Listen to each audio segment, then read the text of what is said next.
Lux presents Hollywood.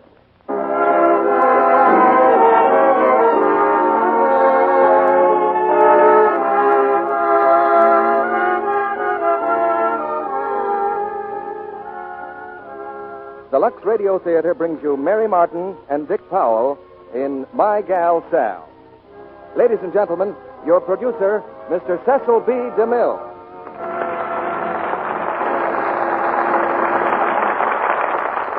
Greetings from Hollywood, ladies and gentlemen. From a little Indiana town on the banks of the Wabash, two brothers once went forth to conquer the world. The younger wrote some of America's greatest novels. The older wrote some of her best-loved songs. The name of the novelist you all know, Theodore Dreiser. The name of the songwriter you may never have heard, but most of you will always remember On the Banks of the Wabash. It was written by Theodore's brother, Paul, who changed one letter of the family name and was known as Paul Dresser. Some months ago, Theodore Dreiser wrote the story of his brother's life. From that story, 20th Century Fox made the motion picture called My Gal Sal. And tonight we bring it to you with Mary Martin as Sal and Dick Powell as Paul Dresser. It's a brave story of a young man who met life with a smile on his lips and a song in his heart, and let the future take care of itself. Tonight you'll hear those songs, sung by Mary Martin and Dick Powell. Songs like On the Banks of the Wabash and My Gal Sal. Tunes like these are the best answer I know to some of the letters we've been getting in the past few months. Letters such as this one from Baltimore. A woman writes, I haven't missed a Lux Radio Theater performance in 4 years. I've been buying Lux toilet soap longer than that, so perhaps I have a right to make a request. You haven't had a play with songs in it for many weeks. What better time could there be than now? Maybe the songs will match the ones we women sing after using your product. I try to send you a little thank you note at least once each year. So thanks again for your program and for Lux Toilet Soap. I hope the lady likes our answer tonight as we raise the curtain for drama, song, and gaiety on the first act of My Gal Sal, starring Mary Martin as Sally and Dick Powell as Paul.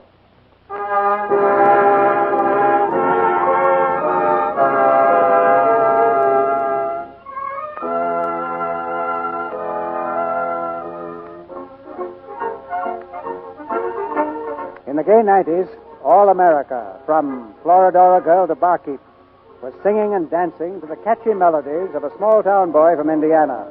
His name was Paul Dresser, and his career was as gay and extravagant as the period he set to music. Well, perhaps not always gay. But there was a time, for example, when he was picked up on the road just outside of Jonesville, Illinois.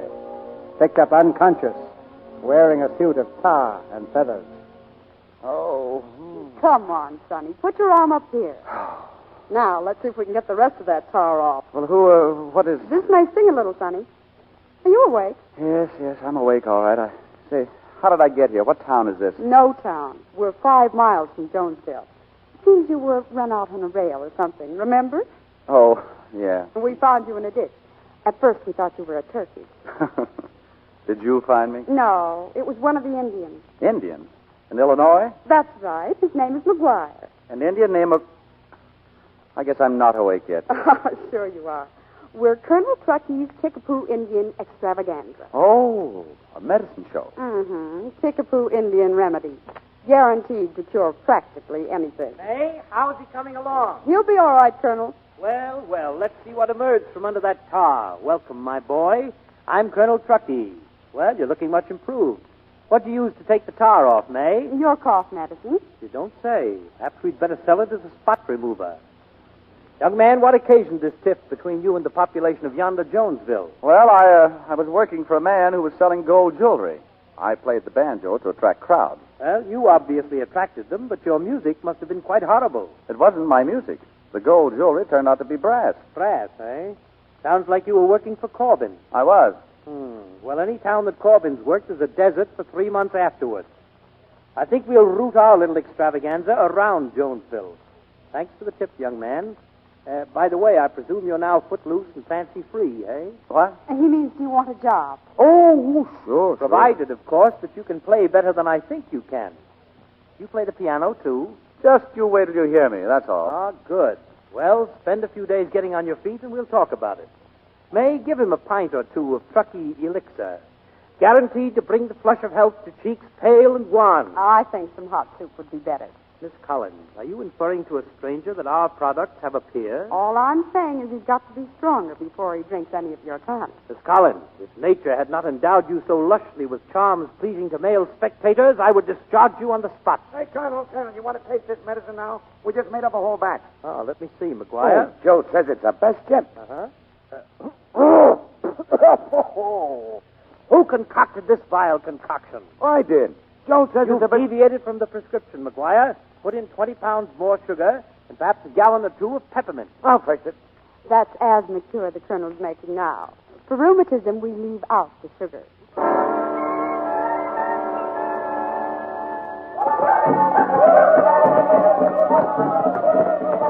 All right, boys, all right. That's enough of the Kickapoo Indian war dance. Now just sit down over there and count your scalps. Ladies and gentlemen of Lynchburg, has anyone here tonight ever seen a sick red man? No. And why not? Because from generation to generation they've handed down the secret of this priceless cure which I have now bottled under the name of Kickapoo Indian Remedy for the benefit of the white race as well. Here you have nature's own remedy of herbs and roots with which the American Indian has always cured the ills of his loved ones. Oh, Paul, the Colonel's up to the Kickapoo remedy. You better get out there. I'm ready. Well, May, how do I look? Another new suit? Yeah, how do you like it? Not bad, huh? But you bought 3 new suits last month. Oh, but those others were just things to wear. This came from Chicago. I always wanted a check suit. Hey, it's got a big city cut, all right. Yeah, I just sent my measurements and the money, and it came back like this. From now on, those gents are my tailors. Mm-hmm. I like the vest, too. Yeah. Say, you don't think it's too loud, do you? Green and red? Oh, no, it's fine. Well, I sort of like it myself. Say, did you catch my act last night? I watch you every night. Well, don't miss me tonight. I'm going to try out a new specialty. You'll be great. I'm glad you came with us, Paul. Awfully glad. Well, thanks. You've been swell to me, May. I'll bet you know why, too, don't you? Sure. You like my act. Hey, Dresser, you're almost on. Ready and waiting, McGuire. Ready and waiting. Hey, May, we got the carriage straight tonight. Did you get a line on those two in the buggy? No, who are they? I don't know, some girl and a fella. She's a looker, all right. I bet she don't come from around these parts. Go on, Paul, quick. Yeah. Say, if this stunt goes over, I'm going to hit the colonel for a raise. You've got a fat chance of getting it. Go on. Well, if I don't, I'll start my own show. All you need is an engine and a couple of recipes. That's the specialty, mate. In true Indian fashion, Chief Mahoney Papa thanks you for your kindness and attention. Thanks them, Chief. Gotcha. Witchy, Hachi, Coochie.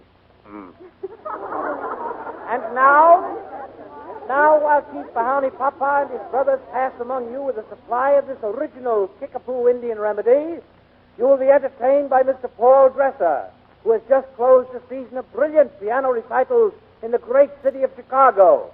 Mr. Dresser. Good evening, folks. Good evening. Good evening to you one and all. And now, folks, rather than anything heavy, I thought I'd play something in a lighter vein. Tonight, a little composition of my own as yet untitled. With your kind attention.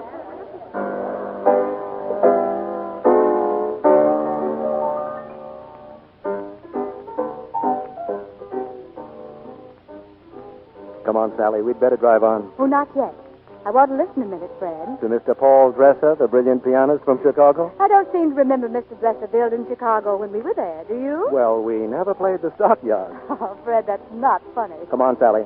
You've got an early rehearsal tomorrow. Just a minute. You know, that's a catchy tune, Fred. Maybe we did miss him in Chicago. Not if he wore that suit. Just the same, we could use a tune like that in the show.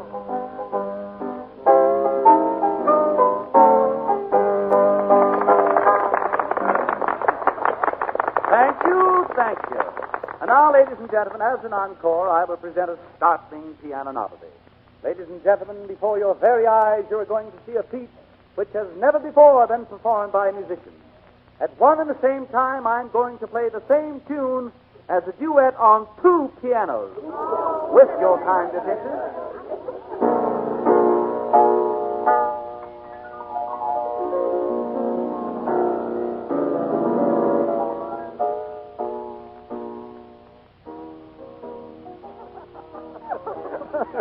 You were right, Sally. I'm glad we stayed. I wouldn't have missed this for anything. It's awful to laugh at him, Fred. How can you help it?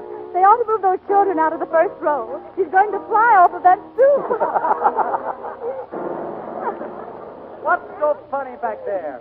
Oh, Fred, I shouldn't have done that. Let me through. Get out of the way, please. Fred, he's coming back. You better drive on. Oh, don't be silly. Who started that laughing? Was it you? Yes, it was. I'm sorry. Really, I didn't mean to. If you don't like my act, how about getting out of here? Now, just a minute. Say, who do you think you are? Go on, get out of here. I told you I was sorry.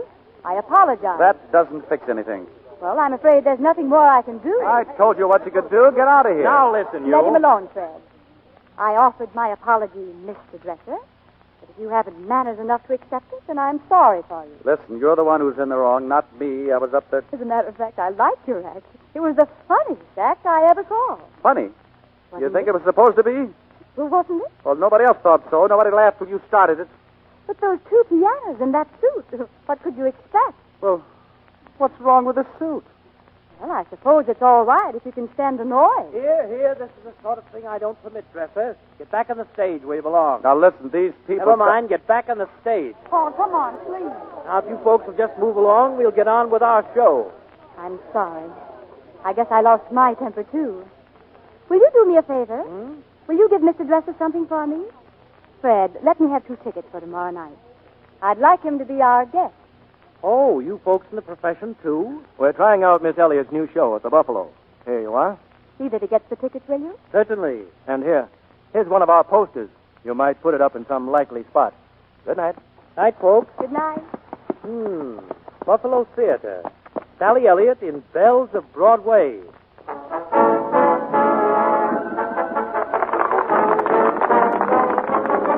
I'm the toast of the town in my Paris yard.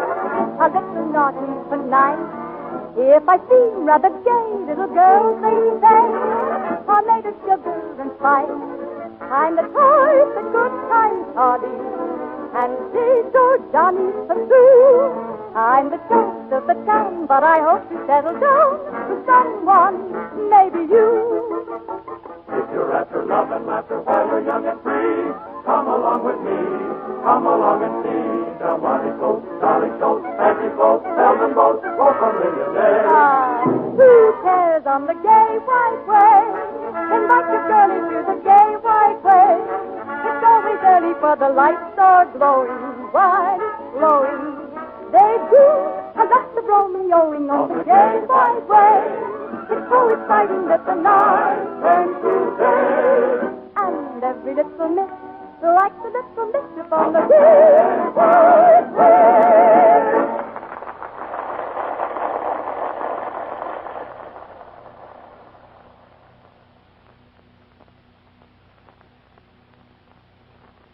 I thought we went down there to break up her act. Yeah, I know. All you did during the whole show was sit and stare. Anybody would think you'd never been in a theater before. Well, that's right, May. That was my first time. Huh? May, I've got to get out of here. What for? Oh, I can't spend my whole life at a medicine show. I thought it was great stuff until tonight. Sitting up there on that red wagon playing a piano, it was wonderful. And then tonight we saw a real show. All of a sudden it hit me how cheap it is. It's like the suit I'm wearing.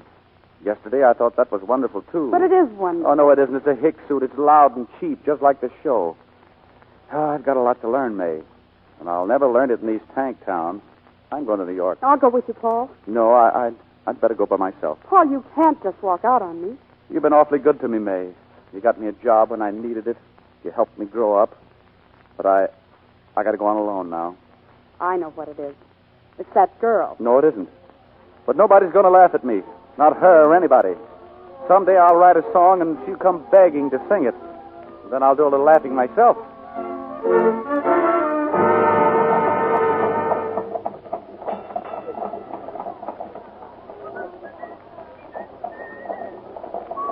Excuse me. Can you tell me where Broadway is? Broadway and what, mister? Oh, I don't know. I'm a stranger in New York. Did you have to tell me? It's over that way. Thanks. Hey, wait. What's that tune you're whistling? What's it to you? Go on, whistle it again. Look, I sell newspapers. I'm a businessman. I ain't got time to entertain farmers. Go on, whistle now. Here, I'll give you a dime. All right. So now I'm a professional. Go on, whistle it.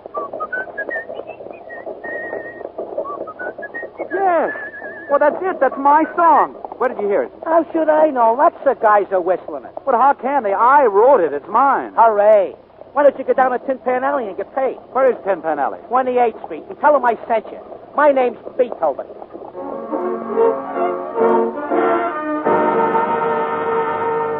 I tell you, it's my song. I wrote it. Look, I didn't publish the song. I only wish I did.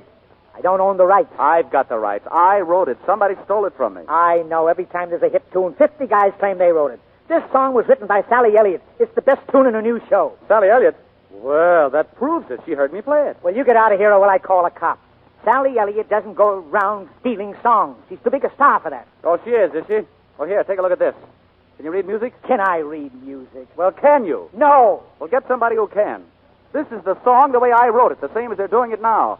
Sally Elliott heard me play it when she was in Buffalo with a show. Come to think about it, that tune wasn't in the original score. They added it when they brought the show into New York. Say, maybe you got something. Hey, Harry, come in here, Harry. Yeah, what? Harry, what would you say if I said to you that Sally Elliott didn't write Come Tell Me and that this guy did? I'd say we'd all better go out and get drunk after we sign him up.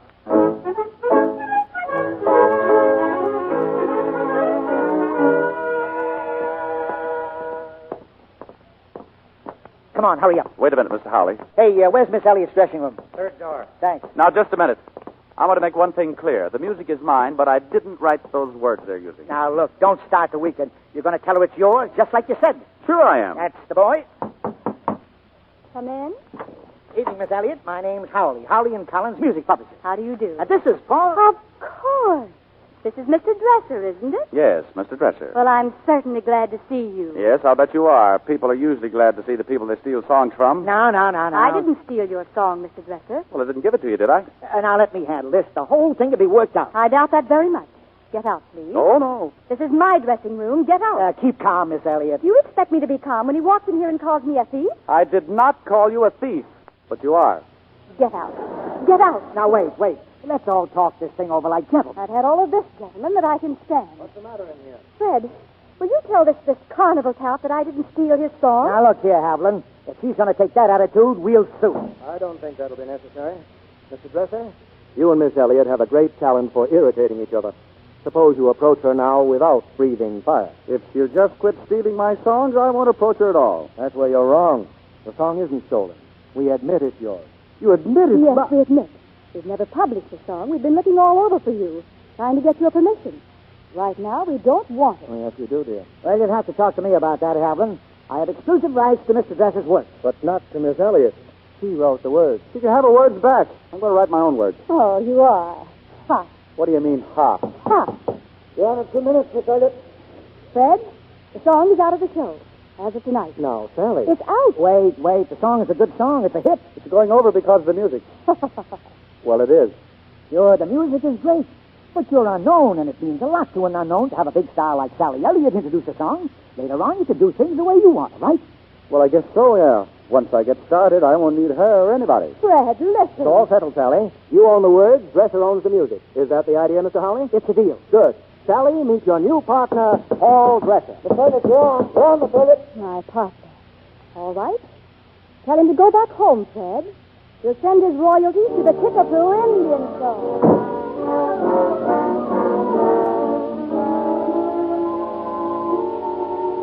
Do not think it's just an idle fancy. For all the world, a lot of love, you know.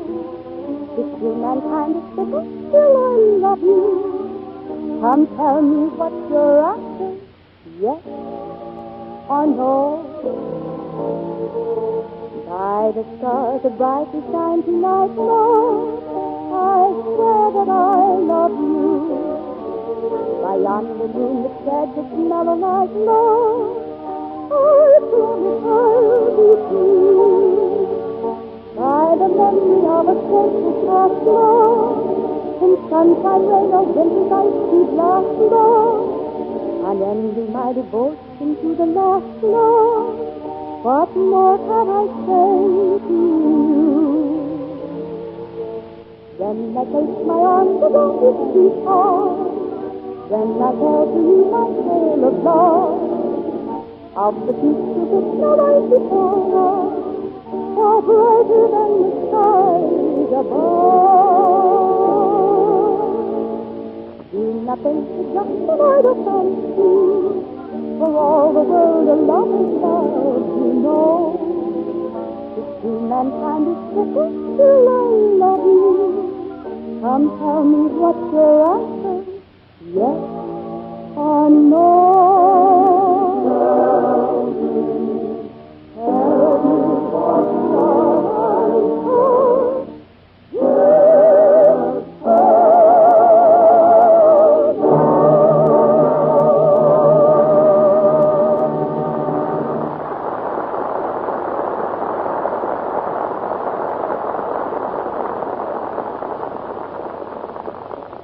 After a brief intermission, Mr. DeMille presents Mary Martin and Dick Powell in Act Two of My Gal Sal. And now, greetings to Libby Collins, our Hollywood reporter. Been seeing any of our favorite stars lately, Libby? Why, yes, Mr. Kennedy. I saw Joan Fontaine recently. She was wearing a uniform. And do you know, stunning as I've seen her look in a made-to-order gown, she looked even lovelier in that uniform. What was it, Libby? Red Cross? No, though Joan has the right to wear that, too. She was wearing a nurse's aide uniform. She puts in hours of duty at the hospital every day, you know. And that's hard work, Libby. Yes, but such rewarding work, Joan says. And busy as she is, she's just as beautiful as ever. And still depends, she says, on her daily Lux Soap complexion care. Well, that makes us feel proud. You see, Joan has very fair, delicate skin. And she says daily Lux Soap complexion care is a wonderful beauty aid. Libby, won't you describe her active lather care? Why, she says take an active lather facial. She just smooths the Lux toilet soap lather well in, rinses with warm water, then cold, and pats with a towel to dry. She likes the creaminess of the Lux soap lather. Says it leaves her skin feeling so smooth. That creamy lather is active, too, Libby. You can be sure it removes stale cosmetics and every trace of dust and dirt. Well, one look at Joan Fontaine, Mr. Kennedy, and I'm sure every woman would want to try her complexion care. There's a real beauty tip, Libby, for women everywhere. Why not try Lux Toilet Soap Active Lather Facials for 30 days? Use this fine, fragrant white soap regularly, as 9 out of 10 famous screen stars do. Then check up by looking in your mirror. It's a safe bet you'll be delighted with the new complexion loveliness you see there. Now, our producer, Mr. DeMille. Act Two of My Gal Sal, starring Mary Martin as Sally and Dick Powell as Paul Dresser.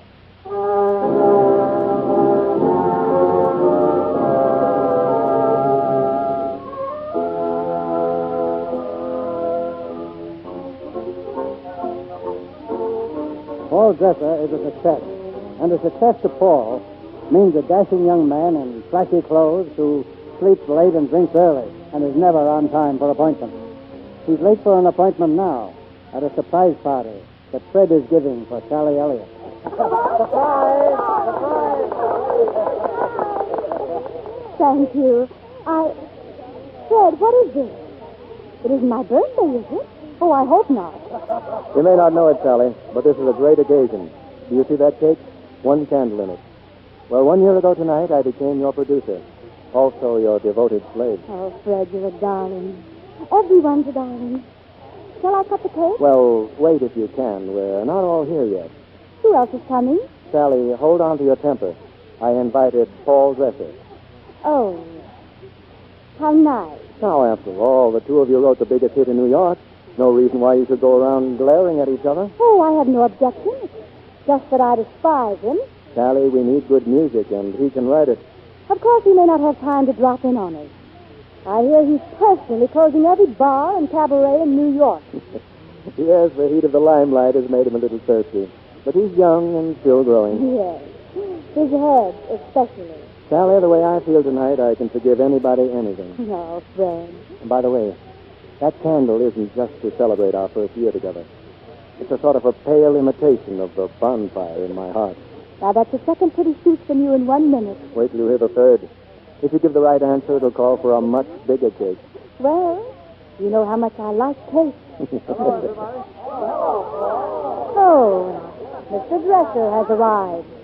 I suppose we can begin now. How are you, Fred? Sorry to be late. I was playing the piano with Tony Pastor. They wouldn't let me break away. That's all right. Hello, Miss Elliott. Say, I'd like you folks to meet a good friend of mine. Miss Elliott, this is Mr. Sullivan, John L. Sullivan. Hello, John. Hello, Sally, my love. Oh, you know each other? Very well. The only time I was ever knocked out of my life was the first time I heard Sally sing.